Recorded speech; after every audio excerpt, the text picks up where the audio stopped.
السلام علیکم ورحمۃ اللہ وبرکاتہ۔ بسم اللہ الرحمن الرحیم۔ سب سے پہلے تو میں شہباز بھٹی بھائی کا مشکور ہوں کہ انہوں نے ایک بہترین ایونٹ کے اندر ہمیں یہاں پر مدعو کیا ہے۔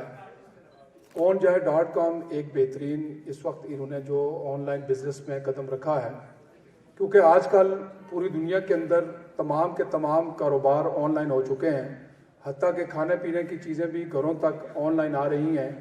تو اس کے اندر یہ ایک بہترین کپڑے کی فیلڈ کے اندر ایک بہترین انہوں نے قدم اٹھایا ہے، جس کا فائدہ الحمدللہ ہم نے اٹھایا ہے۔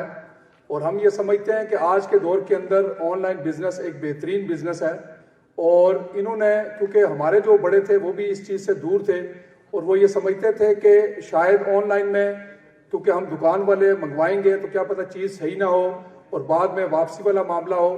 تو ان ساری چیزوں کے اوپر ان سے بات چیت ہوئی اور انہوں نے بہترین جو ہے نا وہ رپورٹ پیش کی ہے۔ تو ہم دعا گو ہیں کہ اللہ تعالیٰ ان کے اس نیٹ ورک کو کامیاب کرے اور پورے پاکستان کے اندر اس کو کامیابی ملے۔ جو بھی احباب اس پر محنت کر رہے ہیں، اللہ تعالیٰ ان کی محنت کو اپنی بارگاہ میں قبول و منظور فرمائے۔ میرے دوستو، یہ جو کپڑے کا کاروبار ہے اور جو تجارت ہے، اللہ کے نبی صلی اللہ علیہ وسلم کی یہ سنت ہے، اور اللہ کے نبی صلی اللہ علیہ وسلم نے کاروبار کیا۔ ہمارا جو کاروبار کرنے کا مقصد یہ ہے کہ صرف اپنے آپ کو ہی بہتر نہیں کرنا، بلکہ معاشرے کے اندر وہ لوگ جو آج کھانے پینے سے بھی قاصر ہیں اور حکومت پاکستان شاید ان تک نہ پہنچ پاتی ہو، لیکن شریعت کی طرف سے ہمارے اوپر بہت ساری ذمہ داریاں ہیں۔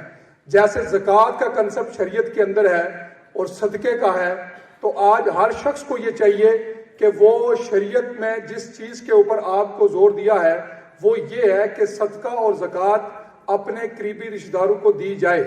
اگر ہر شخص یہ عمل کرے گا تو امید ہے انشاءاللہ تعالیٰ پاکستان کے اندر کوئی بھی شخص جو ہے نا وہ بغیر کھانے کے یا کسی پریشانی کے اندر وہ اپنی زندگی بسر نہیں کرے گا۔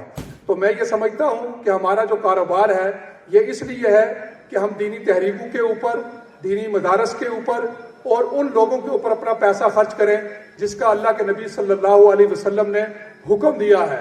حضرت عثمان غنی جو اللہ کے نبی کی 2 بیٹیاں آپ کے گھر میں تھی اور جن کو تجارت مشہور ہے کہ آپ جیسا سخی انسان کوئی نہیں تھا، اللہ کے نبی صلی اللہ علیہ وسلم نے غزوہ تبوک کے اندر جب لوگوں کو، صحابہ کرام کو یہ بتا رہے تھے کہ ہمیں ان چیزوں کی ضرورت ہے اور ترغیب دے رہے تھے، تو اس وقت حضرت عثمان غنی رضی اللہ تعالیٰ عنہ کھڑے ہوئے اور محفل میں یہ کہا کہ میں 100 اونٹ اللہ کے راستے میں دیتا ہوں۔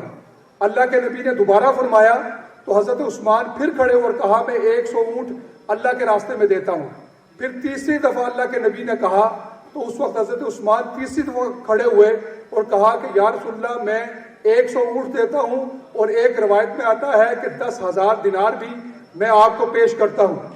اللہ کے نبی صلی اللہ علیہ وسلم نے ان دیناروں کے اوپر ہاتھ رکھ کے کہا کہ آج کے بعد عثمان غنی کو کسی بھی چیز کا کوئی نقصان نہیں ہوگا۔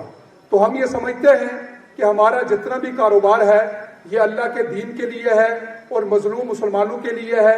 پوری دنیا کے مظلوم مسلمانوں تک میں نے اور آپ نے آواز اٹھانی ہے، اور ان کی جو جتنے بھی مسائل ہیں ان کو حل کرنے کے لیے انشاءاللہ کوشش کرنی ہے۔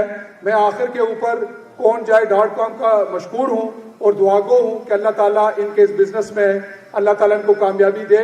مال و دولت سے ہمیں کوئی سروکار نہیں، ہم تو درویش محبت ہے، خریدار نہیں۔ ہم نے ہر کیف میں کھو کر تمہیں محسوس کیا، پھر یہ الزام کہ ہم تیرے پرستار نہیں۔ ہم نے ہر دور میں چھڑکا صلیبوں پہ لہو اپنا، کون کہتا ہے ہم صاحب کردار نہیں۔